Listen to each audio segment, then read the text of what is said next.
friends, welcome back.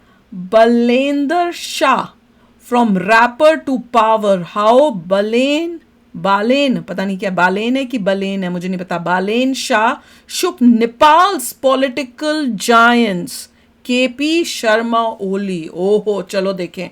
Video शुरू करते हैं. वीडियो शुरू करने से पहले अगर आप चैनल पर नए हो और आपने अभी तक सब्सक्राइब नहीं किया तो जल्दी से पहले सब्सक्राइब के बटन और बेल आइकन को क्लिक कर लो ताकि आपको हमारे सारे न्यू वीडियोस के नोटिफिकेशन मिल जाए जैसे हम अपलोड करें. अगर आपको वीडियो पसंद आता है प्लीज लाइक एंड शेयर. चलिए शुरू करते हैं. तो ये क्या जीत गया है क्या? मुझे नहीं पता. क्या ये बन गया है कि अभी हो रहा है? क्या चल रहा है? चलो देखें. हाथ में माइक, आंखों पर काला चश्मा और फिर काठमांडू के मेयर से सीधे नेपाल के प्रधानमंत्री. ओह वाह. ये कहानी किसी फिल्म की नहीं है, ये कहानी नेपाल की है. ये कहानी बालेन शाह की है. Balen Shah. Balen Shah, popularly known as Balen Shah, is on the course of a stunning national victory. वो 35 साल का लड़का जो कुछ साल पहले दिन में इंजीनियरिंग के नक्शे बनाता था, रात में स्टेज पर रैप गाता था, फिर जनता ने उसे काठमांडू का मेयर बनाया और अब जेनजी के साथ मिलकर वो नेपाल का प्रधानमंत्री बनने वाला है. बालेन शाह ने नेपाल में वो सियासी जलजला लाया है जिसने दिल्ली से लेकर बीजिंग और वॉशिंगटन तक के होश उड़ा दिए.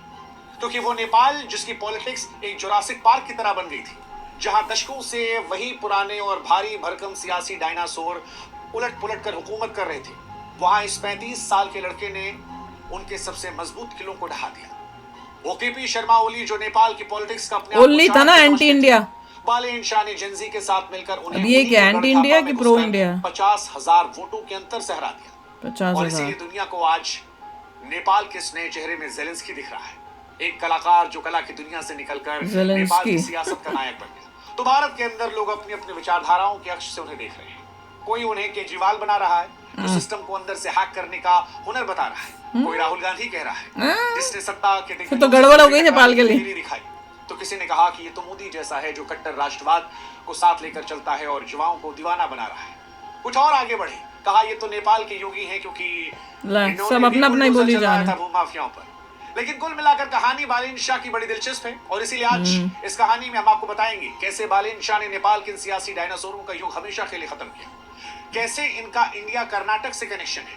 सवाल ये भी कि बालेन शाह का नेपाल का प्रधानमंत्री बनना क्या भारत के लिए गेम चेंजर होगा या टेंशन? क्या ये प्रो इंडिया होंगे या एंटी इंडिया? और कैसे बालेन शाह के प्रधानमंत्री बनने से बीजिंग और चाइना जो है वो परेशान है. ये सारी कहानी आज हम आपको बताएंगे. बीजिंग और चाइना, बीजिंग ही चाइना में, तो बीजिंग और चाइना का मतलब क्या हुआ? बधाई. सवाल जवाब का सिलसिला शुरू करें उससे पहले हम चाहते हैं कि आप हमारे व्हाट्सएप चैनल से जरूर जुड़ें ताकि हमारा आपका रिश्ता और मजबूत हो. लिंक हमने डिस्क्रिप्शन में दे रखा है, कमेंट सेक्शन में दे रखा है. उम्मीद करते हैं कि जैसे हम नेपाल का साथ देते हैं, नेपाल और भारत के लोग हमारा साथ देंगे और बड़ी संख्या में व्हाट्सएप से जुड़ेंगे. अब सवाल पहला, क्या बालेन शाह की जीत जो है वो उन 70 युवाओं के बलिदान और उनके पुराने रैप की जीत है? देखिए, बालेन शाह की ये जीत केवल चुनावी आंकड़ों का खेल नहीं है. ये नेपाल की उन गलियों का दर्द है जहां युवाओं ने एक बेहतर भविष्य का सपना देखा था. सितंबर 2025 में नेपाल की जेनजी क्रांति सभी को याद है. सड़कों पर हजारों लाखों युवा उतरे थे, गोलियां चली थी, 77 बेगुनाहों की मौत हुई थी. बालेन शाह ने उस समय महलों में बैठने के बजाय सड़कों पर इन युवाओं का हाथ थामा था, उनकी आवाज बने थे. हालांकि बालेन शाह की शुरुआत यहीं से नहीं हुई थी. इससे पहले भी सालों पहले बालेन शाह अपने रैप के जरिए अपनी पकड़ युवाओं में बना रहे थे, क्योंकि उनके गाने केवल संगीत नहीं थे, वो नेपाल के सड़े हुए सिस्टम के खिलाफ एक वैचारिक युद्ध थे.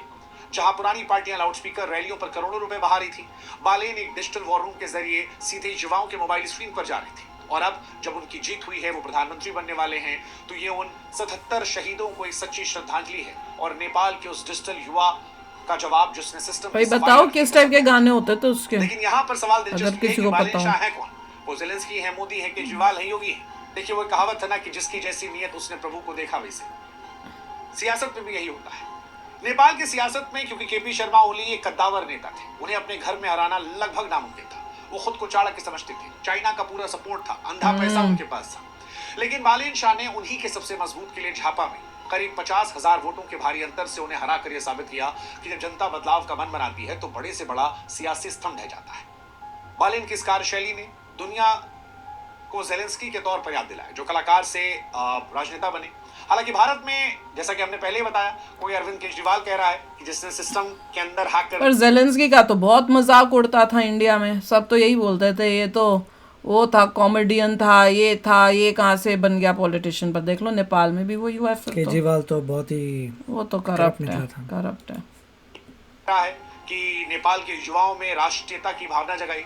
कोई उन्हें नेपाल का योगी कह रहा है क्योंकि काठमांडू के मेयर के तौर पर बुलडोजर का शासन जो था वो जबरदस्त चला था। अच्छा, तो वो कोई भी राहुल बुलडोजर गांधी यूज जैसी किया। निडरता उनकी में दिख रहा है। कुल निडरता। मिलाकर कहें तो उनके राहुल की छवि और निडरता। बेखौफ अंदाज ने भूमाफियाओं के पसीने छुड़ा दी और आम जनता को फिलहाल ये उम्मीद दी है कि अब उनकी पहुंच सिस्टम तक है। अब सिस्टम केवल पैसों का नहीं है, अब केवल राजा का बेटा राजा नहीं बनेगा, जो जनता का बेटा होगा वो राजा बन जाएगा। हालांकि इसने चाइना को झटका दे दिया है।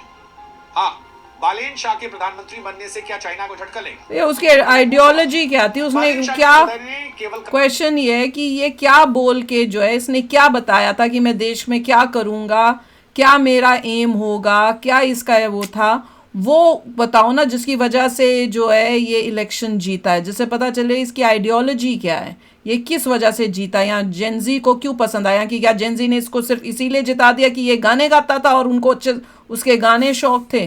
जैसे होता है ना, कोई गा करे, कोई एक्टर है इंडिया में, वो मूवियाँ बना रहा है तो भैया बस उसकी मूवियाँ पसंद है तो उसको बना दिया, क्योंकि बात कुछ और होगी, इसने ये कुछ इसकी होंगी जो बातें जो लोगों को पसंद आई होंगी। नहीं बल्कि बीजिंग के गलियारों में भी खलबली मचाई है, क्योंकि केपी शर्मा ओली को हमेशा से चीन का बहुत भरोसेमंद माना गया। चीन का ओली दोस्त था। कार्यकाल में नेपाल में भारी निवेश किया और उन्हें एक प्रो चाइना ढाल की तरह समझा। एंटी इंडिया लेकिन था। बालेन शाह की जीत ने चीन के उन तमाम समीकरणों को एक झटके में बिगाड़ दिया। बीजिंग के लिए बालेन एक ऐसी पहेली है जिन्हें सुलझाना नामुमकिन लग रहा है। बालेन चीन बनाम भारत के पुराने खेल में फंसने के बजाय नेपाल फर्स्ट की बात करते हैं। बालेन शाह इतने अनप्रेडिक्टेबल लीडर हैं कि वे चीन और भारत दोनों को एक साथ कूटनीतिक मेज पर चुनौती देने का दम रखते हैं। वे सोच समझकर चलने वाले क्रांतिकारी हैं जिन्होंने साबित किया है कि ना तो बीजिंग और ना किसी बाहरी दबाव पर आए, और इसीलिए शायद चीन को यह साइलेंट सदमा है। ये इस बात का सबूत है कि हिमालय की गोद में अब एक ऐसा नेता निकला है जो कम से कम दिख रहा है कि अपनी शर्तों पर। और क्वेश्चन इसका है कि हिंदुइज्म जो नेपाल में उसका इसमें उसके उससे लेके क्या सोच है वो भी देखना पड़ेगा, बताना That is पड़ेगा also- उसके क्या विचार हैं। हाँ, विचार क्या है। लेकर दुनिया से बात करना चाहता है। भारत में भी बालेन शाह के प्रधानमंत्री बनने को लेकर लोग खुश हैं उनके कर्नाटक कनेक्शन की वजह से। लेकिन सवाल यह है कि वो प्रो इंडिया होंगे या एंटी इंडिया। देखिए, भारत के लिए बालेन शाह को समझना एक ऐसी चुनौती है जिसके तार उनकी पुरानी यादों और शिक्षा से जुड़े हैं। बालेन शाह का भारत के साथ एक गहरा व्यक्तिगत वहाँ पढ़ा है क्या उन्होंने कर्नाटक? अपनी इंजीनियरिंग की पढ़ाई भारत के कर्नाटक से पूरी ओह, की। देखा। जाहिर है कि भारत की मिट्टी, यहाँ की संस्कृति, यहाँ के कर्नाटक लोगों कहाँ को से? करीब से समझा जाना है। लेकिन कर्नाटक कहाँ से कूटनीति के मतलब? बेस पर जज्बात कौन सी से ज्यादा देश जगह मायने से? रखता है। कौन सी बालेन सिटी से? मधेसी मूल के हैं जो बेंगलोर स्वाभाविक से रूप से किए भारत क्या? के करीब लाता है, लेकिन वो नेपाल फर्स्ट की नीति के कट्टर समर्थक हैं। उन्होंने मेयर पद पर रहते हुए अपने दफ्तर में ग्रेटर नेपाल हर एक कंट्री में उन्हें लीडर वही चाहिए जो अपने देश का फर्स्ट करे। जैसे मोदी जी हैं, इंडिया फर्स्ट, ट्रम्प है, यूएसए फर्स्ट, अब यहाँ पे नेपाल में आ गया नेपाल पर फर्स्ट। तो वैसे ही लीडर्स जो हैं वो ही हर देश को चाहिए। साफ संदेश दिया था कि वो नेपाल को आगे बढ़ाने वाले हैं, इसलिए वो भारत के लिए टेंशन भी हो सकते हैं अगर वो अपने राष्ट्रवादी स्टैंड पर अड़ जाते हैं, लेकिन वो एक गेम चेंजर भी साबित हो सकते हैं जब दिल्ली और काठमांडू सम्मान और बराबरी के आधार पर रिश्तों की नई इबारत लिखे। बालेन भी जानते हैं कि नेपाल की तरक्की के लिए देखो, ओली से तो बेटर ऑप्शन होगा, मैं तो यही सोच रही हूँ। जो इतना प्रो चाइना था, वो पूरी चाइना की गोदी में बैठ गया था, उससे तो बेटर ही होपफुली जो है रिलेशनशिप्स होंगे। ये तो पॉजिटिव ही हुआ इंडिया के लिए। अगर ये कोई और नहीं बताता तो मैं बता दूं। लेकिन वो ये भी जानते हैं कि नेपाल को दुनिया में एक स्वतंत्र और मजबूत पहचान मिले। उम्मीद करते हैं ठीक कि है। भारत की सरकार भी उनके साथ बराबरी का दर्जा देकर हाथ से हाथ मिलाएगी और भारत नेपाल के ऐतिहासिक रिश्तों को एक बार फिर से नए शिखर पर ले जाएगी। पहले तो नेपाल को हिंदू राष्ट्र बना रहे थे ना। प्रधानमंत्री पद की दहलीज पर क्या हुआ? पहुंचना नेपाल इतिहास ये का it's already सबसे हिंदू सुनहरा राष्ट्र पन्ना है। है। ये जीत केवल एक व्यक्ति की नहीं बल्कि उस नेपाली नागरिक की है जो पुरानी व्यवस्था से उब चुका था और कुछ नया देखना चाह रहा था। बालेन शाह का उदय नेपाल के हर उस युवा की जीत जिसने कभी सपने देखना नहीं छोड़ा। ये जीत बताती है कि अगर नीयत साफ हो तो एक आम लड़का भी इतिहास की धारा बदल सकता है। बालेन के सामने अब चुनौतियों की एक विशाल हिमालय खड़ा है। अर्थव्यवस्था को वापस पटरी पर लाना, भारत और चीन जैसी महाशक्तियों के बीच संतुलन बनाना और 77 शहीदों के सपनों को हकीकत बदलना। लेकिन जाते आते एक सवाल हमारे नेपाली दोस्तों से, प्रशंसकों से, आप बताइए, आपको क्या लगता है बालेन शाह का यह नया विजन वो तो खुश हैं। नेपाल को विकास की ऊंचाइयों पर ले जाएगा? क्या भारत और नेपाल के रिश्ते पहले से बेहतर होंगे? हम और आप अपने ऐतिहासिक रिश्तों को रिलिव करेंगे? कमेंट सेक्शन में लिखिएगा। वे देखते हैं कि क्या होता है। पर जैसे मैं बोल रही हूँ कि नेपाल के लोग डेफिनेटली तो बहुत खुश हैं, तो इसका हाँ, वो मतलब तो उनको होंगे, लगता है कि उन्होंने तभी तो अच्छी choice जिताया है। है, उनको तो खुश होंगे। और यंगर जनरेशन जो है, generation जेंजी, वो तो बहुत ही खुश होगी। तो अब देखना ये है कि ये आगे मतलब इनके क्या थॉट्स हैं, क्या करना चाहते हैं। Obviously it is okay, Nepal first तो करना ही चाहिए। ये हर बंदा अपने अब वो country के लिए उसके करेगा। वो इंडिया के फायदे के लिए थोड़ी कोई सोचेगा या चाइना के फायदे के लिए नहीं थोड़ी कोई सोचेगा। जो सोचेगा या उसकी कठपुतली बनेगा उसको वहाँ नेपाल की जनता नहीं देगी वोट। उनको अपना बंदा चाहिए जो अपने देश का सोचेगा।